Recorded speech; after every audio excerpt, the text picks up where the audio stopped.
अस्सलाम वालेकुम नाज़रीन, मैं मोहम्मद जावेद। जैसा कि आप जानते हैं कि हर टाइम हर एक वक्त में हम एक ऐसे उन्वान पर जो सिलगते मसाइल पर मबनी होते हैं आपके सामने एक शख्सियत को पेश करते हैं, और हमारा मकसद यही होता है कि ऐसे सीनियर लोगों से और ऐसे तजुर्बेकार लोगों से आने वाली नस्ल और आप और हम इससे इस्तेफ़ादा हासिल करते हुए जो मुत्तहिदा आंध्रा के कई चीफ मिनिस्टर्स को क़रीब से उनके तर्ज़ अमल और उनकी तर्ज़ ज़िंदगी और उनके तर्ज़ हुकूमत की कई एक रेशे दुआनियों को बेनकाब किया है। मेरे साथ आज़ाद साहब जो सीनियर जर्नलिस्ट है, रशीद खान आज़ाद के नाम से आप मारूफ है। हुकूमत करी उसके बाद में ना सिर्फ ये कि शहर हैदराबाद के जो मज़ाफ़ाती जो अतराफ़ इलाके वहाँ पे आप देख सकते हैं कि मज़हबी जो मकामात जो है उनकी बेहुरमती की जा रही है। और जैसे ही जो है अब समझ में ये नहीं आता कि क्या ये रेवंत रेड्डी के हुकूमत की जो तर्ज अमल की जो गिरफ्त है ये कमज़ोर है, या पुलिस के अंदर कुछ ऐसे ओहदेदार है मुतासब और तासुब भरे ओहदेदार है जो हुकूमत को बदनाम करना। इस ताल्लुक से हम आज senior journalist mister Rashid Khan Azad साहब के पास मौजूद है, जिदों को बेहुरमती कर रहे हैं और मजहबी मुकामात की बेहुरमती कर रहे हैं। आपका क्या रद्द अमल है? इसका जिम्मेदार कौन, या पुलिस, या जो है प्रशासन, या कांग्रेस गवर्नमेंट?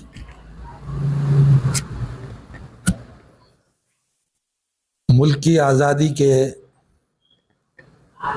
बाद और उसके जो बीच में जो वफ़ा गुजरा है उसमें कई सियासी जमातें हुकूमत की, और उस दौरान में तकरीबन 50,000 फ़िरक़ावाराना फ़साद हो चुके हैं। अच्छा।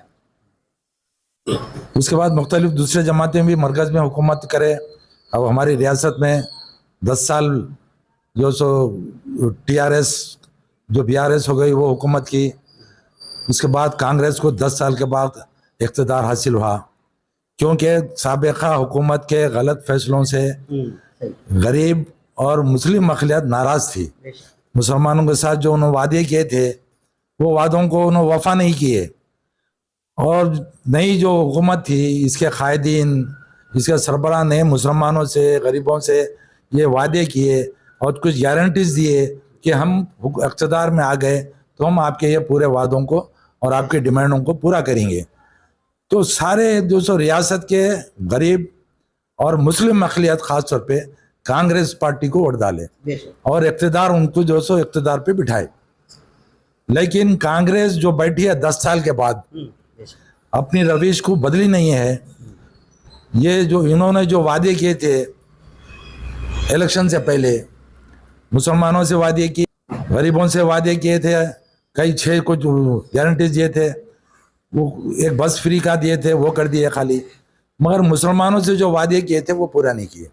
और ये पार्टी, इनके लीडर्स गुज़िश्ता 10 साल तक TRS के पीछे पड़े रहे कि मुसलमानों के साथ कुछ भलाई नहीं कर रहे, आप औक़ाफ़ के लिए कुछ नहीं कर रहे, औक़ाफ़ को जो सो आप जुडिशल पावर नहीं दे रहे। मगर ये हुकूमत आने के बाद आप देखिए आप बिल्कुल कुछ नहीं है, खामोश है।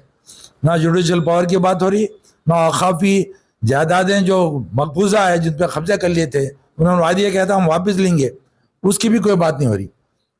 बैठे हुए हैं और अपने जो सो वादों को पूरा भी नहीं किए, लोग नाराज़ है। ऊपर से तरफ तमाशा ये है कि ये यहाँ का सरबराह जो सो कुछ दिनों से मुसलमानों को और गरीबों को ये कह रहा, मुसलमानों को ये कह रहे हैं कि हम अडानी को पुराने शहर की इलेक्ट्रिसिटी के बिल का कॉन्ट्रैक्ट दे देंगे। अडानी हिंदुस्तान की गरीब आवाम की जनता का बैंकों से करोड़ों लेके पैसा गायब होके गबन करने वाला, उसको खास तौर पे पुराने शहर का ही जो सो गुत्तेदारी देने का मतलब क्या है?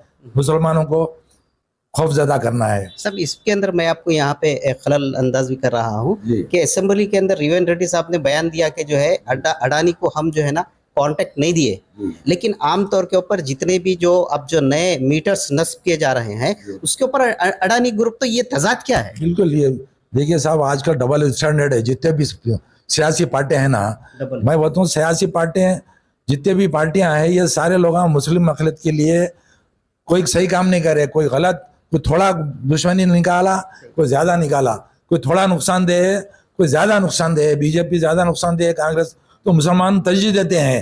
जैसा कि आप एक बात बहुत मशहूर है, बने हैं फ़िरक़ा परस्त मुद्दई भी मुंसिफ भी, किसी को गवाह करें और किससे जो सो इंसाफ चाहें।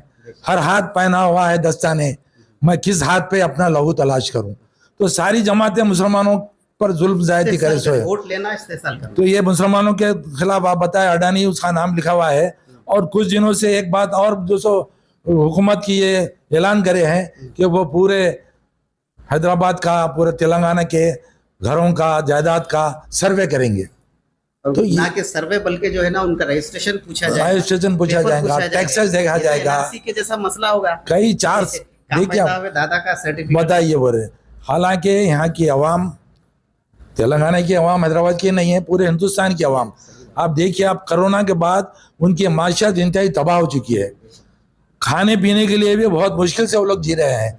उनको और अब जो तशवीश में लाके उनको धपकाने की बात हो रही है कि आप घरों पे, गरीब गुरबा कितनी मुश्किल से गुजार रहे हैं। सारे घर जो है एक रूम बना तो सारे मुसलमान खासतौर पे, क्योंकि आज मुसलमान दलित से भी ज्यादा पसमानदा है, तो मुसलमान बहुत ज्यादा खौफजदा है। तो ये कांग्रेस का ये जो सो खौल और फेल है, कहता एक है करता एक है, बहुत ही तजाद है दोनों के, इनके खौल और फेल में। ये इससे जो सो यहाँ की आवाम बहुत ही जो सो तशवीश में है और गुस्से में है। अगर उन्होंने ये पॉलिसियों को नहीं बदलेंगे और अपनी पॉलिसी को जो मुसलमानों से, गरीबों से जो वादे किए थे, अगर वो पूरा नहीं करेंगे तो फिर नतीजा भुगतने के लिए वे तैयार रहना